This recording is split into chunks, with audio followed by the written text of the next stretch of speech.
Isang mainit na laban ang aabangan ng buong mundo ngayong linggo sa Wimbledon 2025 Finals. Sa entablado ng Center Court sa London, magtatagpo muli ang dalawang bagong haligi ng men's tennis, ang kasalukuyang world no. 1 na si Jannik Sinner at ang defending Wimbledon champion na si Carlos Alcaraz. Isang sagupaan na hindi lang basta laban, kundi muling pagsiklab ng isang rivalidad na ngayon pa lang ay itinuturing ng makasaysayan.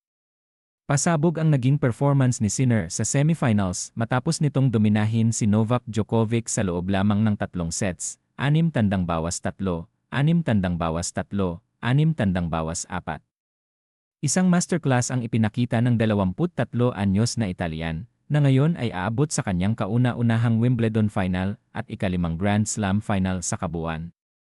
Samantalang si Alcaraz, ang makapangyarihang Espanyol na world no. 2, ay dumaan naman sa matinding laban kontra American seed Taylor Fritz, 6-4, 5-7, 6-3, 6-3, 7-6. Sa kabila ng pressure at init ng araw, hindi na tinag si Alcaraz, buo pa rin ang kanyang tikas bilang hari ng grass court. Ngunit ang tunay na kwento rito ay ang muling paghaharap ni Sinner at Alcaraz. 35 araw lamang matapos ang grabe nilang labanan sa French Open Final kung saan nauwi sa pagkatalo si Sinner kahit pa lamang siya ng 2 sets at may 3 championship points.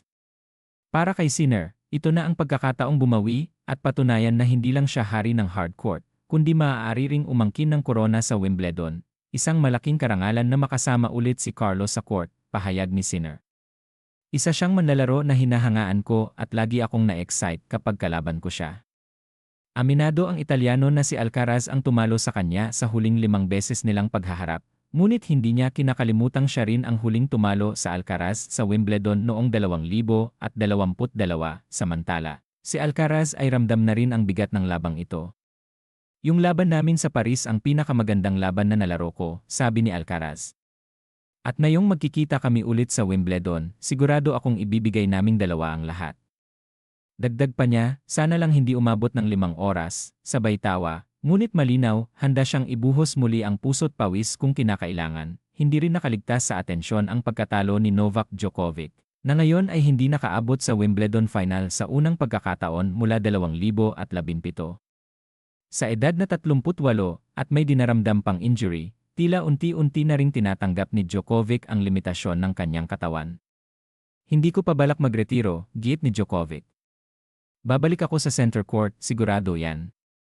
Habang pinapanood sila ng mga bigating personalidad tulad ni Leonardo DiCaprio sa stands, ang mga batang mandirigma ng tennis ay patuloy na hinuhubog ang kanilang legacy. Si Alcaraz, may 24 match-winning streak na, sunod-sunod ang panalo sa French Open, Rome, Monte Carlo, at Queen's Club. Habang si Sinner, sa kabila ng mga pagkadapa at kontrobersya, ay bumangon at handang makipagsabayan muli. Ito na ang bagong mukha ng tennis, mas mabilis, mas malupit, mas kapanapanabik. At ngayong linggo, isang bagong kabanata na naman ang mabubuksan sa gitna ng berdeng damo ng Wimbledon. Sino ang magwawagi? Si Alcaraz ba na handang ipagtanggol ang kanyang trono? O si Sinner, nasabik nang makabawi at muling iparamdam ang kanyang puwersa? Abangan ang sagupaan ng mga bagong hari ng court dito lang sa Manila, Filipino, kung saan ang mga global sports balita ay hatid sa inyo sa wika nating mahal. Huwag palampasin!